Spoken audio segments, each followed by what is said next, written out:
High everyone, welcome back to my new blog video. तर मित्रांनो, आज बघा आपल्याकडे ही ऑटोमॅटिक छत्री आलेली आहे. रिपेअर करण्यासाठी खुलत नाहीये. हे बघा, बटन दाबलं तरी खुलत नाहीये. हे बंद चालू होण्यासाठी आहे ना, तर आपण बघूया आतमध्ये काय प्रॉब्लेम आहे तो खोलून बघायला लागेल आपल्याला. तर व्हिडिओ कंटिन्यू करा आणि व्हिडिओवर जर नवीन असाल तर मित्रांनो व्हिडिओला लाईक आणि चॅनलला सबस्क्राईब नक्की करा. तर चला करूया व्हिडिओला स्टार्ट. तर मित्रांनो, पहिला ना छत्री आपण खोलून घेऊया. तेव्हा इथून खोलायची आहे छत्री आधी. तेव्हा छत्री खोलून घेतली आहे. तेव्हा ही छत्री इथून बटन बंद नाही होत आहे, खुलत नाही.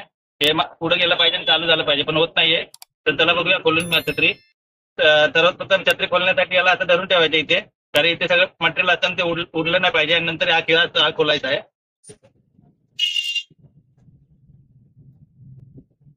तेव्हा हा खिळा काढायचा आहे आणि इथून छत्री काढून घ्यायची आहे.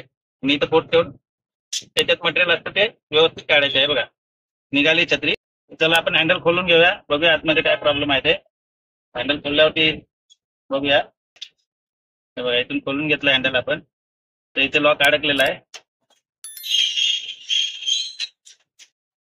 हे बघा मित्रांनो, इथे लॉक अडकलेला आहे. तर हा लॉक काढून घ्यायचा आपण इथं दाबून. हे बघा निघाला. हे बघा छत्री निघाली आहे, पूर्ण लॉक निघून गेलेला आहे. तर आता याला परत फिटिंग करूया. पहिला हँडल लावून घ्यायचं आहे, नंतर आपण आहे ना फिटिंग करून घेऊया. इथे व्यवस्थित पकडून लॉक बरोबर पकडून ठेवायचा आहे आणि इकडे नाही टाकायचं आहे आतमध्ये. हे बघा इथे आहे ना, हे व्यवस्थित इथे धरून ठेवायचं आहे. टाकण्याच्या आधी हे इथून सोडायचं नाही, धरून ठेवायचं आहे एकदम. नंतर फिटिंग करून घेऊया आपण. हे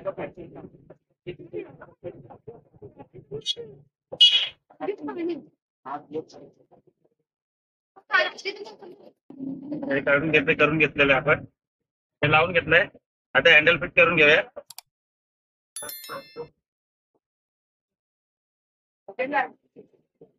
आता एकदा ट्राय करून बघायचं लागतंय का. काही लागली. आता हे खोललं पाहिजे बटन दाबल्यावर. हे बघा खुलली. एक वेळा पूर्ण वर गेलं बघा. हे आपली ओके झालेली छत्री. त्याला तर फिटिंग करून घेऊया मित्रांनो. ही तार आहे, तारेच्या सहाय्याने आपल्याला परत फिटिंग करून घेऊया. हे बघा, रेडी झालेली छत्री आपण आता खोलून दाखवतो तुम्हाला. तरी आजचा हा व्हिडिओ तुम्हाला कसा वाटला कमेंट करून नक्की कळवा. आणि जर व्हिडिओ आवडला असेल तर व्हिडिओला लाईक आणि चॅनल सबस्क्राईब नक्की करा. तुला भेटूया अजून नवीन व्हिडिओ सोबत. बाय.